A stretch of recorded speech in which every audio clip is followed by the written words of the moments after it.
The heat had been merciless in Cape Town, South Africa. For months, the sun bore down on the city with an intensity unlike any summer before, turning streets into ovens and the soil into dust. Among the many consequences of this brutal weather, one was more alarming than the rest. The Black River, a once dependable artery that snaked through the city, was drying up. Each day, more of its water vanished, leaving behind a cracked, desolate bed of dirt and concrete. This river was not just a scenic feature, it sustained agriculture, cooled the turbines of nearby factories, and fed irrigation channels vital to the region's farmland. Without its flow, crops withered, machines stalled, and tempers rose. Complaints piled up at City Hall. Residents demanded answers and solutions as water restrictions tightened and livestock perished. People no longer bathed regularly, and the familiar whir of air conditioning units was replaced by silence as systems failed under the extreme heat. Yet, amid these desperate reports, one recurring message began to unsettle local officials. It wasn't a complaint, at least not a conventional one. It was an observation, a strange, eerie one, made by several unrelated callers. Multiple residents reported seeing something large moving in the exposed bed of the Black River. At first, these calls were dismissed as the ramblings of people overwhelmed by stress and heat. Who wouldn't start to imagine things when the world around them seemed to be collapsing? But the calls continued. They came from different neighborhoods, different voices, yet all told the same story with the same trembling certainty. A creature, enormous and gray, scaled and shining under the sun, was seen slithering across the dry riverbed. One witness, a local farmer, swore on his late mother's grave that he had seen it with his own eyes while walking along the river at dusk. "I tell you," he said through a shaking voice, "it's no gator. Too damn big. I've never seen anything like it." The river had always been a quiet force in their lives, its waters steady and full. But now that its depths had been exposed, the secrets it had hidden for years began to rise with the dust. Not all of these secrets were harmless. As the number of reports reached 15, including a pair of hikers who claimed to have captured grainy footage of the creature's silhouette, and a retired teacher who heard unrecognizable, guttural noises echoing through the dry valley at night, the local police chief decided action was necessary. A small team was formed to investigate. A mix of 2 police officers, a park ranger, and 4 university biologists who specialized in regional wildlife and aquatic ecosystems. Though skeptical, the group agreed to proceed at dawn to avoid unwanted public attention and interference. They reached the riverbank in the early morning hours, greeted by a haunting silence and the brittle sound of dead plant roots crackling underfoot. The land was eerily still, the kind of silence that pressed against your ears. One of the scientists surveyed the damage with a grim expression. "This place is dying," she said softly. The group descended into the exposed riverbed, walking across wide stretches of sun-baked mud and scattered rocks. It looked like a graveyard for nature. But then, something shifted. A ripple passed across the mud, quick and unnatural. The officers' instincts kicked in immediately. They snapped to attention, their eyes darting in the direction of the movement. "What was that?" one muttered, scanning the area.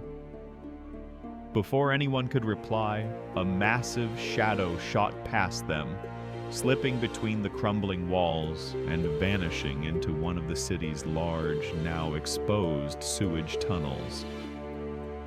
They rushed toward the tunnel and stopped at its edge. It yawned wide before them, its opening typically submerged beneath the river's depths. A foul breeze flowed outward, carrying the sharp scent of wet stone, mold, and decay. "Did you see that?" one officer asked, voice sharp with tension. The rest of the group stood frozen, staring into the black void. No one answered right away. A biologist finally whispered, "What the hell was that thing?" Their flashlights flicked on, cutting thin beams into the darkness as they prepared to follow. The scientist hesitated, arguing that diving into the unknown without understanding what they were dealing with was dangerous and irresponsible. But the ranger sided with the officers. If they didn't go now, whatever was down there could disappear forever. After a brief, tense debate, the group agreed. As they stepped inside, the cool air of the tunnel wrapped around them, a stark contrast to the oppressive heat outside. The scent of sewage grew stronger with each step. Every sound was amplified in the confined space. The squish of wet footsteps, the occasional drip from the ceiling, the heavy breathing of 7 anxious people. Flashlights revealed grimy walls stained with moss, graffiti, and unsettling claw-like scratches. The scientists whispered theories in hushed tones. "This isn't anything native," one said. "The size of it, it's like something prehistoric." But the ranger halted suddenly, hand raised. "Quiet," she hissed. The team stopped, holding their breath. A low, bone-deep growl rumbled through the tunnel, sending a cold wave of fear down their spines. The officers moved toward the sound, flashlights flickering as they searched. The growl grew louder, now joined by a heavy dragging noise that echoed off the damp walls. They approached a bend and paused.